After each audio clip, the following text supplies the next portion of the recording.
જય સ્વામિનારાયણ. શ્રી સ્વામિનારાયણ ગુરુકુળ રાજકોટ સંસ્થાન દ્વારા આયોજિત SGIS ઓનલાઈન એજ્યુકેશનની અંદર આપ સર્વેનું હાર્દિક સ્વાગત છે. સૌને હેતથી જય સ્વામિનારાયણ. હું વસંતભાઈ ગધેથરિયા. આજે આપણે ધોરણ 10ના સામાજિક વિજ્ઞાનમાં 13મો પાઠ ઉત્પાદન ઉદ્યોગો વિશેની એ ચર્ચા કરીશું.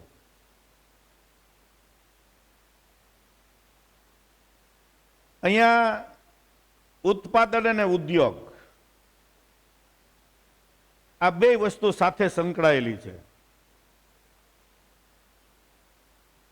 પ્રાચીન સમયની વાત આપણે કરીએ તો ભારત છે એ ખેતી પ્રધાન દેશ હતો.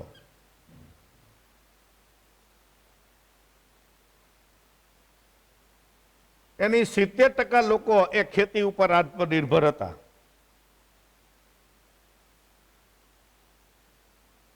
આઝાદી પછી ભારત દેશની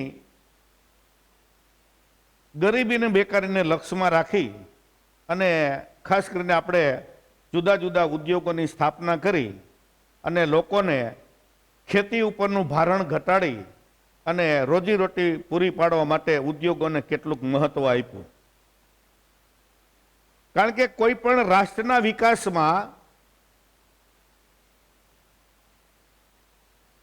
એટલે કે આર્થિક વિકાસની અંદર છે એના ઉદ્યોગોનું મહત્વ બહુ જોવા મળે છે. આપણે આગળ જોઈશું એટલે આપણને ખ્યાલ આવશે કે ઉદ્યોગોનું મહત્વ કેવું છે. આ આપણે એની કેટલીક ખાસ વિશેષતાઓ છે એના માટેની વાત કરી. પણ પ્રાચીન સમયથી ભારત દેશમાં ખેતીની સાથે સાથે અનેક પ્રકારના ઉદ્યોગો પણ એ આપણને જોવા મળે છે. કારણ કે માણસે પોતાની બુદ્ધિ, સાંસ્કૃતિક અને આર્થિક ક્ષમતા પ્રમાણે છે આપણી પાસે મળેલા જે સંસાધનો, ખાસ કરીને કુદરતી સંસાધનો,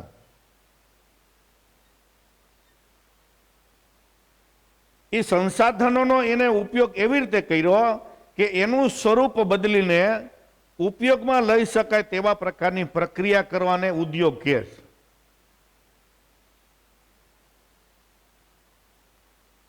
આ પ્રક્રિયા દ્વારા આપણને મળેલા કુદરતી સંસાધન, જેને ખનિજ કહી શકીએ, ખેતી ઉપર આધારિત પણ ઘણા બધા ઉદ્યોગો હોય છે, તો ખેતીમાંથી મળતો કાચો માલ એને રૂપાંતરિત કરીને એ વસ્તુને ઉપયોગમાં લઈ શકાય તેવા પ્રકારની જે પ્રક્રિયા છે એને ઉદ્યોગો તરીકે ઓળખવામાં આવે છે.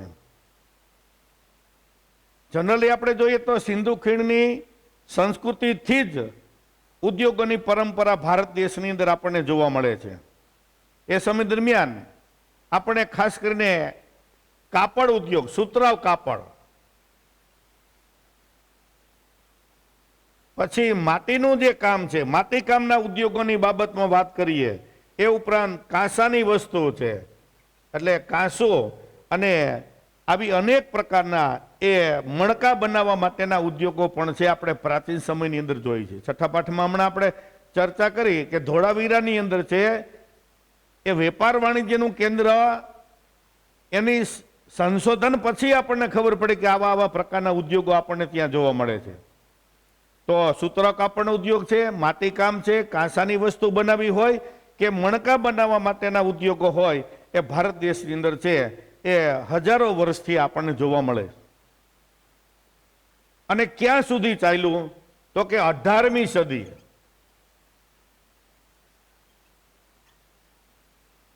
18મી સદી સુધી તો ભારતની અંદર છે એ વહાણો બનાવવાનો ઉદ્યોગ અને કેટલાક લઘુ ઉદ્યોગો અને ગૃહ ઉદ્યોગો પણ છે એ પુષ્કળ પ્રમાણમાં જોવા મળતા. કારણ કે એ સમય દરમિયાન કોઈ નવા એવા વાહન વ્યવહારની શોધો નહોતી થઈ કે જે વેપાર અર્થે એ ઉપયોગી કરી શકાય. અને એ સમય દરમિયાન એ ભૌગોલિક નકશાનું જ્ઞાન પણ આપણી પાસે ઘણું બધું ઓછું હતું કે જેથી કરીને એ આપણે એક જગ્યાએથી બીજી જગ્યાએ, એક દેશમાંથી બીજા દેશમાં જે જઈ શકીએ. જળ એક જ એવા પ્રકારની વ્યવસ્થા છે કે વિશ્વના કોઈ પણ દેશની અંદર જવા માટે આપણને એ ઘણી બધી સરળતા રહે. એટલે પ્રાચીન સમયથી જ આપણે જોઈએ તો એ જળમાર્ગનો એ ઉદ્યોગ અને વેપાર માટે છે ઘણો બધો થતા, એટલે વહાણ બનાવવા માટેના ઉદ્યોગો પણ ભારત દેશની અંદર આપણને જોવા મળે છે. તો સુતરાઉ કાપડ છે, ધાતુના વાસણો બનાવવા, આભૂષણો બનાવવું, આવા અનેક પ્રકારના એ લઘુ ઉદ્યોગ અને ગૃહ ઉદ્યોગ આપણે છે એ આપણા દેશમાં જોતા. પરંતુ યુરોપમાં જ્યારે ઔદ્યોગિક ક્રાંતિ આવી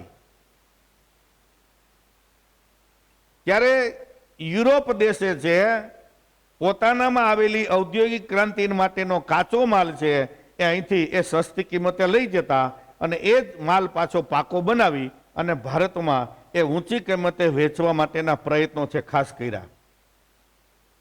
ખાસ કરીને કાપડ ઉદ્યોગની અંદર ક્રાંતિ આવી હતી એટલે કપાસ અહીંથી લઈ જાય અને એના કારખાનામાં બનેલો માલ એ ભારત દેશની અંદર ઊંચી કિંમતે કેમ વેચાય એવા પ્રકારની તરકીબો, એવા પ્રકારના પ્રયત્નો એ ભારત દેશની અંદર કરવામાં આવ્યા.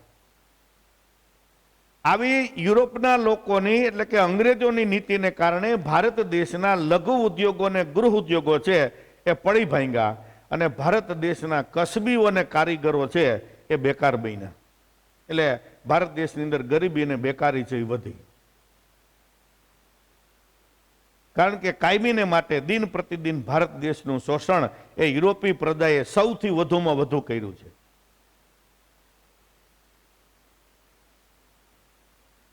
બીજી બાબત આપણે એની જોઈએ તો એ ઉદ્યોગોનું મહત્વ.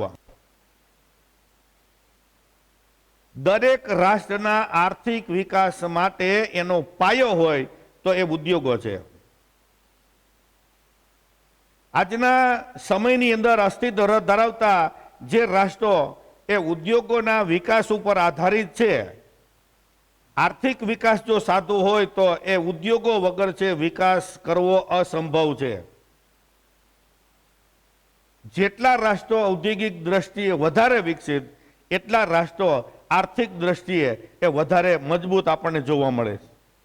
યુએસએ છે, રશિયા છે, જાપાન છે, દક્ષિણ કોરિયા છે, આ બધા જ દેશોએ પોતાની પાસે રહેલી કુદરતી સંપત્તિનો ઉપયોગ પોતાની બુદ્ધિ, પોતાની આવડત પ્રમાણે એવો રૂપાંતરિત કર્યો અને એના કારણે છે પોતાના રાષ્ટ્રને આર્થિક દ્રષ્ટિએ છે વધુમાં વધુ સમૃદ્ધ છે બનાવ્યું.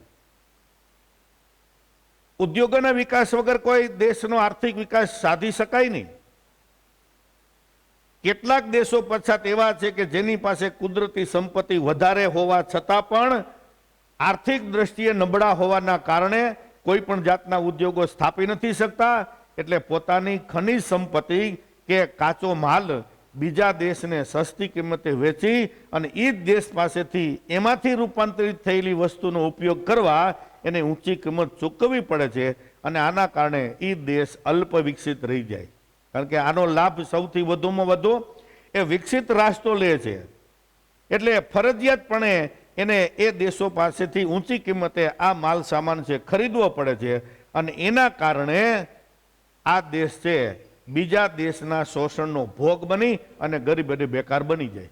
કે જે દેશ પાસે ઉદ્યોગોની ક્ષમતા નથી, ઉદ્યોગો સ્થાપવાની ક્ષમતા નથી, એવા પ્રકારના દેશ છે એ ગરીબ અને બેકાર બને. ભારત દેશનો સમગ્ર રાષ્ટ્રીય આવકની અંદર છે ઉદ્યોગોનો ફાળો છે ભારત દેશમાં.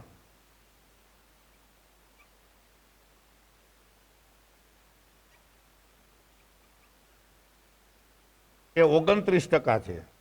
29% જેટલો ફાળો આપણે રાષ્ટ્રીય આવકની અંદર છે એ ઉદ્યોગોનો જોવા મળે છે. બ્રિટિશ શાસનની જે નીતિ હતી એ ભારત દેશના ઔદ્યોગિક ઢાંચાની કમરને તોડી નાખવાની હતી.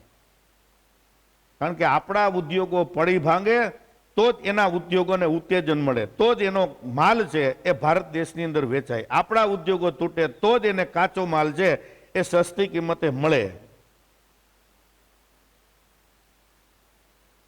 પરંતુ પરાધીનતા દરમિયાન ભારત દેશની અંદર આધુનિક ઉદ્યોગો સ્થાપી શકાય તેવી ક્ષમતા નહોતી, છતાં પણ 1853 ની અંદર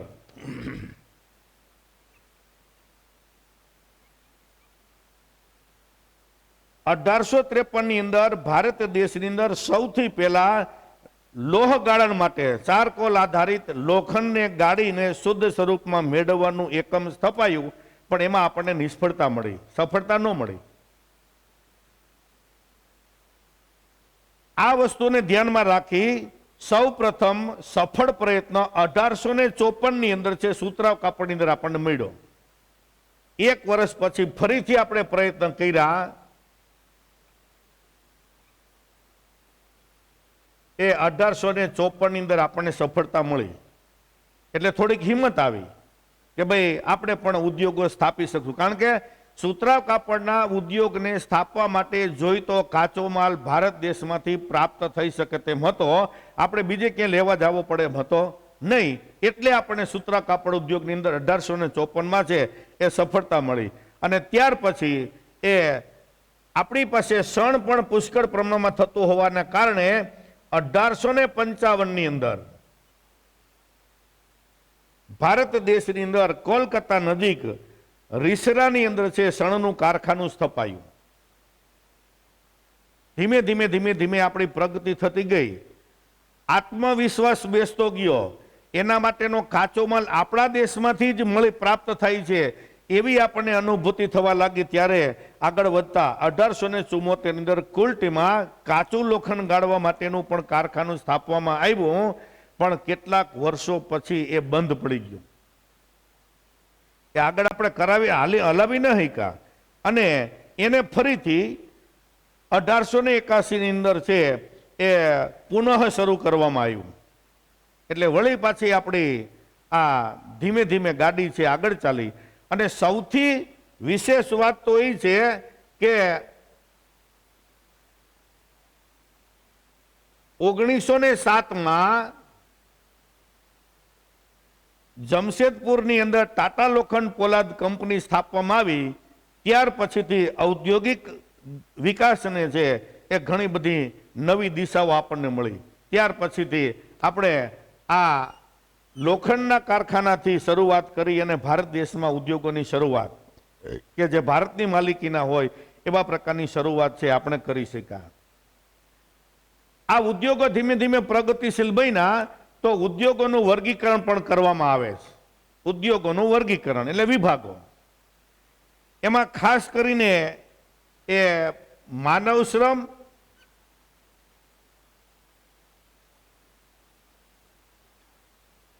માનવ શ્રમના આધારે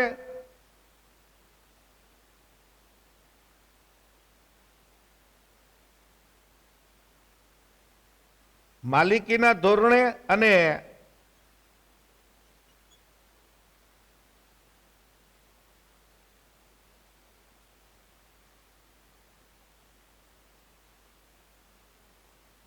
કાચા માલના સ્ત્રોતના આધારે એવા 3 વિભાગોની અંદર વર્ગીકરણ કરી શકાય.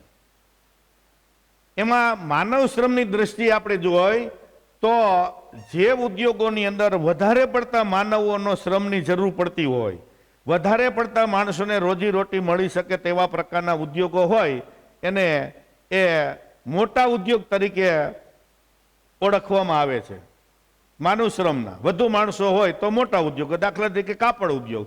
તો કાપડ ઉદ્યોગની અંદર છે માનવ શ્રમની વધારે જરૂર પડે એટલે એમાં વધારે માણસોને રોજી રોટી મળે તો એને મોટા ઉદ્યોગ તરીકે ઓળખવામાં આવે છે. કેટલાક ઉદ્યોગો એવા છે કે ખાનગી માલિકીના ધોરણે ચાલતા હોય અને એ ઉદ્યોગોની અંદર ઓછામાં ઓછા માણસોનો શ્રમની જરૂર પડતી હોય તો એવા પ્રકારના ઉદ્યોગોને છે એ નાના ઉદ્યોગ કહેવાય. તો કાપડ ઉદ્યોગ છે એ મોટો અને ખાંડસરી જે ઉદ્યોગ છે એ નાના પાયામાં, કારણ કે કાપડ ઉદ્યોગમાં જેટલા માણસોનો માનવ શ્રમ તરીકે ઉપયોગ કરવામાં આવે છે એટલો ખાંડસરીમાં હોતો નથી. એટલે માનવ શ્રમની દ્રષ્ટિએ મોટા ઉદ્યોગો અને નાના ઉદ્યોગો એવા એ વિભાગો પાડી શકાય. માલિકીના ધોરણે આપણે જોઈએ તો એ ખાનગી માલિકી છે, પછી જાહેર સાહસના એટલે કે સરકારી છે, સંયુક્ત સાહકના છે કે ખાસ કરીને સહકારી ધોરણે ચાલતા ઉદ્યોગો કે જે સહકારી મંડળીઓ આ બધું જે ચાલે છે તે આવા એ 4 વિભાગો એ માલિકીના ધોરણે છે પાડી શકાય છે. ત્રીજો મહત્વનો વિભાગ છે કાચા માલના સ્ત્રોત તરીકે, કે જે ઉદ્યોગો સ્થપાણા છે એ ઉદ્યોગોને જોઈતો કાચો માલ ક્યાંથી પ્રાપ્ત થાય, તો એના માટેના ભારત દેશમાં બે સ્ત્રોત, એક કૃષિ અને એક ખનિજ. તો કાચો માલ જે ઉદ્યોગો માટેનો કૃષિમાંથી ઉત્પન્ન થાય છે, ખેતીમાંથી ઉત્પન્ન થાય છે, એવા પ્રકારના ઉદ્યોગોને એ કૃષિ આધારિત ઉદ્યોગો તરીકે ઓળખવામાં આવે છે. અને જે ઉદ્યોગો માટેનો કાચો માલ ખનિજ સંપત્તિમાંથી એટલે કે ખનિજોમાંથી પ્રાપ્ત થાય છે એવા પ્રકારના ઉદ્યોગોને એ ખનિજ આધારિત ઉદ્યોગો તરીકે ઓળખવામાં આવે છે. હવે કાચા માલના સ્ત્રોતમાં આપણે જોઈએ તો ખાસ કરીને કૃષિ ઉદ્યોગ, ખેતી માટેના ઉદ્યોગ, અથવા તો જે ઉદ્યોગો માટેનો કાચો માલ એ ખેતીમાંથી પ્રાપ્ત થાય એવા હોય તો સુતરાઉ કાપડ છે, શણ છે, રેશમી કાપડ, ઊની કાપડ, ખાંડ, કાગળ, આ તમામ પ્રકારના એ ઉદ્યોગો એવા પ્રકારના છે કે જે ઉદ્યોગો માટેનો કાચો માલ આપણને કૃષિમાંથી પ્રાપ્ત થાય છે. એમાં પહેલો જોઈએ તો એ કાપડ ઉદ્યોગ. કાપડ ઉદ્યોગ જે છે એ ભારતનો સૌથી જૂનો અને સૌથી મોટો ઉદ્યોગ છે. અને એથી ભારતની અર્થવ્યવસ્થાની અંદર છે કાપડ ઉદ્યોગનું મહત્વ એ બહુ મોટું છે. કારણ કે કાપડ ઉદ્યોગ છે એ ભારત દેશને એ 3.5 કરોડ લોકોને રોજીરોટી પૂરી પાડે છે.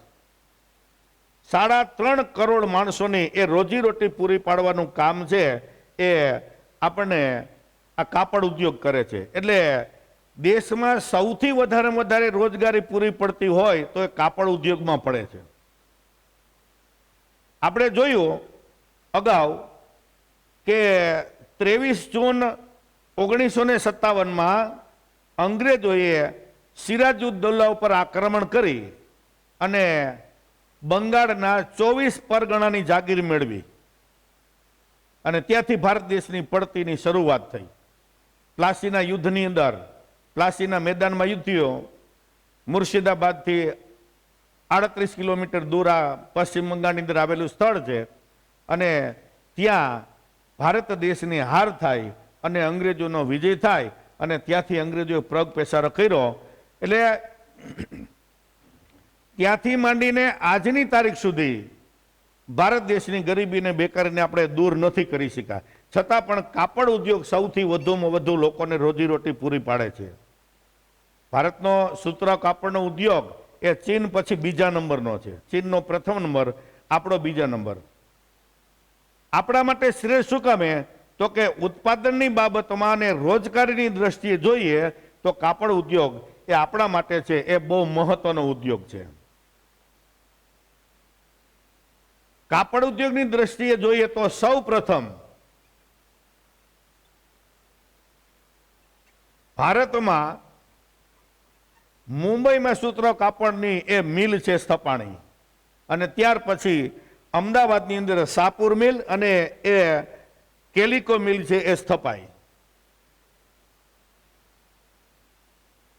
કાપડ મિલ મુંબઈ અને અમદાવાદની આપણે વાત કરીએ તો એમાં કાપડ મિલ સ્થપાયા પછી આપણી જે પ્રગતિ છે એ ઘણી બધી થઈ. કારણ કે ઘણા બધા માણસોને રોજીરોટી પૂરી પાડી શકાય. તો અમદાવાદ અને મુંબઈની અંદર કાપડ મિલ સ્થાપવા માટેનું મહત્વનું કારણ એ છે કે એના માટેનો કાચો માલ, કૃષિનો માલ છે એ આજુબાજુના પ્રદેશોમાંથી આપણને એ પ્રાપ્ત થાય. બીજી બાજુ એની મહત્વની કોઈ વસ્તુ હોય તો એ શ્રમિકોની સંખ્યા પણ ત્યાં પુષ્કળ પ્રમાણમાં મળી રહે. પછી વાહન વ્યવહારની સગવડતાઓ પણ સારી, નિકાસ માટેના બંદરો પણ સારા. આવી અનેક બાબતોને લક્ષ્યમાં રાખીને, આવી અનુકૂળતાને જોઈને સુતરાઉ કાપડની મિલો છે એ અમદાવાદ અને એ મુંબઈની અંદર છે એ સૌથી વધુમાં વધુ સ્થાપવામાં આવે. આ ઉપરાંત મુંબઈની અંદર છે એટલે કે મહારાષ્ટ્રમાં ઘણી બધી જગ્યાએ, ઉત્તર પ્રદેશ, મધ્યપ્રદેશ, પંજાબ, ગુજરાત, આવા અનેક પ્રકારની જગ્યાએ છે આપણને આવી સુતરાઉ કાપડની મિલો છે, સ્થપાયેલી જોવા મળે છે. આજે જોઈએ તો એ લગભગ 100 જગ્યાએ 100 જેટલી સુતરાઉ કાપડની મિલો એ સમગ્ર ભારત દેશની અંદર સ્થપાયેલી આપણને જોવા મળે છે. આ રીતે સુતરાઉ કાપડની જે બાબતો કેટલીક આપણે જોઈએ કે ભાઈ કેટલીક અનુકૂળતાઓ છે. સસ્તો માનવ શ્રમ મળે પુષ્કળ પ્રમાણમાં, પરિવહનની સુવિધા, બંદરોની વ્યવસ્થા, કાચા માલની વ્યવસ્થા, એની સામે આજે આ ઉદ્યોગ કેટલીક બાબતોનો છે સામનો કરી રહ્યો છે. કે દાખલા તરીકે કપાસની અછત, એમાં લાંબા તારનું જે કપાસ જોઈએ એ ભારતમાં બહુ ઓછું પાકે છે, એટલે આપણે બહારથી આયાત કરવું પડે છે. તો એ ઉત્તમ પ્રકારના કપાસની અછત છે. પછી જૂનવાણી મશીન, આર્થિક દ્રષ્ટિએ ભારત દેશ નબળો હોવાના કારણે આધુનિકતા એમાં ઉતારી શકાય તેવા પ્રકારની ક્ષમતા બહુ ઓછી, એટલે એ જૂના એ ખખડધજ યંત્રનો વપરાશ કરે છે. અનિયમિત એ વીજળીનો પુરવઠો, કૃત્રિમ ઉદ્યોગો એની સામે સ્થપાણા, કાપડ, કૃત્રિમ કાપડ, એની હરીફાઈ, આ બધી જ બાબતોને સામનો છે. આજે ભારત દેશનો કાપડ ઉદ્યોગ એ તીવ્ર હરીફાઈની અંદર આપણને જોવા મળે છે. છતાં પણ ભારત જે છે એ Russia, USA, Sudan, Nepal, Australia અને આફ્રિકાની અંદર છે એ સુતરાઉ કાપડની નિકાસ કરતો દેશ આપણને જોવા મળે છે. તો સુતરાઉ કાપડની દ્રષ્ટિએ એ ભારત દેશનું મહત્વ છે એ ઘણું બધું સારું. પછી શણ ઉદ્યોગ, આ બીજો મહત્વનો ઉદ્યોગ આપણો છે. શણ ઉત્પાદનની દ્રષ્ટિએ ભારત પ્રથમ નંબર, પણ શણ જે ઉત્પન્ન થાય છે એમાં આપણે બીજો નંબર. પહેલો નંબર છે એ બાંગ્લાદેશનો આપણને જોવા મળે છે. શણમાંથી બનતી જે વસ્તુનું જે ઉત્પાદન છે, કાચો માલ શણનો, એ 80% જેટલો છે પશ્ચિમ બંગાળમાંથી આપણને પ્રાપ્ત થાય છે. 10% જે છે એ આંધ્રપ્રદેશમાંથી, અને બાકીના જે રાજ્યો છે ઉત્તર પ્રદેશ, બિહાર, મધ્યપ્રદેશ, ઓરિસ્સા, આસામ અને ત્રિપુરા, એમાંથી એ બાકીનો 10% ભાગ. આમ કરી અને ભારત દેશની અંદર 100% શણના કાપડનું ઉત્પાદન થાય છે. શણને સંસાધિત કરવા માટે પુષ્કળ પ્રમાણમાં પાણી જોઈએ. આમાં કદાચ એ પણ પ્રશ્ન પૂછે કે શણનો ઉદ્યોગ હુગલી નદીને કિનારે શા માટે વિકસાવાયો? તો કે એને સંસાધિત કરવા માટે પુષ્કળ પાણી જોઈએ, પછી સસ્તો માનવ શ્રમ મળે, બેંકની ત્યાં સુવિધા, વીમાની સુવિધા, નિકાસ માટેના સારા એવા બંદરોની સગવડતા, આવી તમામ પ્રકારની પરિસ્થિતિને કારણે શણનો ઉદ્યોગ છે એ સારો એવો એ પશ્ચિમ બંગાળની અંદર વિકસ્યો છે.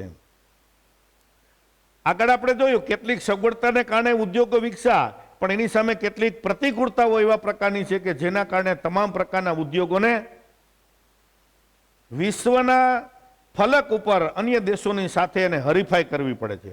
અને હરીફાઈને કારણે કેટલાક ઉદ્યોગો છે એ પાછા પણ પડે છે. તો સુતરાઉ કાપડને જે મુશ્કેલીઓ છે એમ અહીંયા એ શણ ઉદ્યોગને પણ છે મુશ્કેલી છે કે પેકિંગ માટેના વિકલ્પો મળી ગયા, ખાસ કરીને પ્લાસ્ટિક. પછી શણની માંગમાં ઘટાડો થયો, એનો ખર્ચ ઉત્પાદન થોડોક વધી જાય, અને આંતરરાષ્ટ્રીય લેવલે બજારની અંદર એના વિકલ્પ મળી ગયા હોવાના કારણે શણ ઉદ્યોગ છે એ આજે એ મૃતઃપાય અવસ્થાની અંદર છે એ જીવન જીવી રહ્યો છે. એટલે કે એને અનેક પ્રકારની મુશ્કેલીનો છે એ સામનો કરવો પડે છે. ત્રીજો મહત્વનો ઉદ્યોગ છે એ રેશમી કાપડ. શેતોરના ઝાડ ઉપર રેશમના કીડા ઉછેરી અને એમાંથી એ રેશમ ઉત્પન્ન કરવામાં આવે છે. રેશમ પણ એક પ્રકારનું કાપડ છે ઉત્તમ કૃપાનું. આપણે અગાઉથી જોઈએ તો આપણી કાપડ ઉત્પાદનની પરંપરા પ્રાચીન સમયથી જૂની છે. ટાંકાનું જે મલમલ છે એ વિશ્વની અંદર વખાણ હતું. બાકસના ખોખાની અંદર આખો તાકો સમાઈ શકે, વીંટીમાંથી આખો તાકો પસાર થઈ શકે, આવા પ્રકારનું કાપડ રેશમી ભારત દેશની અંદર બનાવવામાં આવતું. કે જે કાપડ માણસ હાથે બનાવતો હતો એ જ કાપડ આજે ઉદ્યોગોમાં બની શકતું નથી, કે મશીનોમાં નથી બનાવી શકતા. એવી રેશમી કાપડ બનાવવાની પરંપરા હજારો વર્ષથી એ ભારત દેશની અંદર આપણને જોવા મળે છે. ચીન છે એ આજની તારીખમાં પણ એ રેશમી કાપડ પુષ્કળ પ્રમાણમાં રેશમ ઉત્પન્ન કરે છે અને કાપડ વણે છે. તો એની હરોળની અંદર ચીન છે એ પ્રથમ નંબરે છે, અને ભારત દેશ છે એ બીજા નંબરે ધરાવે છે. ભારત દેશમાં 4 પ્રકારનું રેશમી કાપડ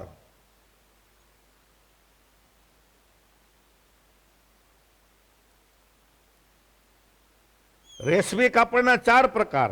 આ અગત્યનો પ્રશ્ન છે, ઘણી વખત પરીક્ષામાં પૂછાય પણ છે. તો રેશમી કાપડમાં છે એ પહેલું છે, બીજું છે ઈરી, ત્રીજું પ્રકાર છે ટસર અને ચોથો પ્રકાર છે મુગા. આ 4 પ્રકારના રેશમી કાપડ આપણને જોવા મળે છે. એટલે એની ક્વોલિટી કે પેલા પ્રમાણે છે, એના એ 4 પ્રકાર પાડવામાં આવ્યા છે. આજે ભારત દેશની અંદર સુતરાઉ કાપડ બનાવતી 300 જેટલી મિલો રેશમી કાપડ બનાવતી 300 જેટલી મિલો આપણને એ જોવા મળે છે કે દરેક મિલની અંદર છે એ રેશમી કાપડ છે ઉત્પન્ન કરવામાં આવે છે. અને દેશ વિદેશની અંદર એ રેશમી કાપડની એ પુષ્કળ પ્રમાણમાં માંગ પણ આપણને જોવા મળે છે. કર્ણાટક, મધ્યપ્રદેશ, પશ્ચિમ બંગાળ, તામિલનાડુ, પંજાબ અને જમ્મુ કાશ્મીરની અંદર છે એ આવું રેશમ તૈયાર કરનારા મુખ્ય રાજ્યો છે. આ બધા રાજ્યોમાં એ રેશમ છે એ પુષ્કળ પ્રમાણમાં ઉત્પન્ન થાય છે. એટલે સ્વાભાવિક છે કે એ જે વિસ્તારની અંદર કાચો માલ સરળતાથી મળી રહેતો હોય એવા પ્રકારના વિસ્તારની અંદર છે એના ઉદ્યોગો વધારે હોય. તો આ રાજ્યોમાં રેશમી કાપડ પુષ્કળ પ્રમાણમાં પાકે છે. એટલે રેશમી કાપડની મિલો પણ એ મોટા ભાગે આ જ પ્રદેશની અંદર આપણને જોવા એ મળે છે. રેશમી કાપડ જે છે એ ભારત દેશમાં એની જેટલી માંગ છે એના કરતાં વિદેશની અંદર છે એની વિશેષ માંગ જોવા મળે છે. એટલે આપણે રેશમી કાપડ જે ઉત્પન્ન કરી છે એની નિકાસ યુરોપના દેશોમાં, આફ્રિકાના, મધ્ય પૂર્વના ભાગોની અંદર, એ ઉપરાંત Germany, Singapore, US, Kuwait, Malaysia અને રશિયા જેવા દેશોની અંદર છે આપણે આ તમામ પ્રકારના કાપડોની એ નિકાસ કરીએ છીએ. આંતરરાષ્ટ્રીય બજારમાં ભારતીય રેશમને એ ચીનની તીવ્ર સ્પર્ધાનો સામનો કરવો પડે છે. કારણ કે ત્યાં રેશમ પાકે છે પણ પુષ્કળ અને એના ઉદ્યોગો પણ ત્યાં એ પુષ્કળ છે. એટલે એની હરીફાઈની અંદર વિશ્વના દેશોમાં આપણે રેશમી કાપડ જે નિકાસ કરી છે તો એ ચીનની હરીફાઈમાં ટકી રહેવા માટે અનેક પ્રકારની મુશ્કેલીઓ છે એ આપણને જોવા મળે છે. તો આ રીતે કૃષિ આધારિત 3 મહત્વના ઉદ્યોગોની આપણે ચર્ચા કરીએ અને અહીંયા આપણે આ પીરિયડને છે એ વિરામ આપીએ. જય સ્વામિનારાયણ.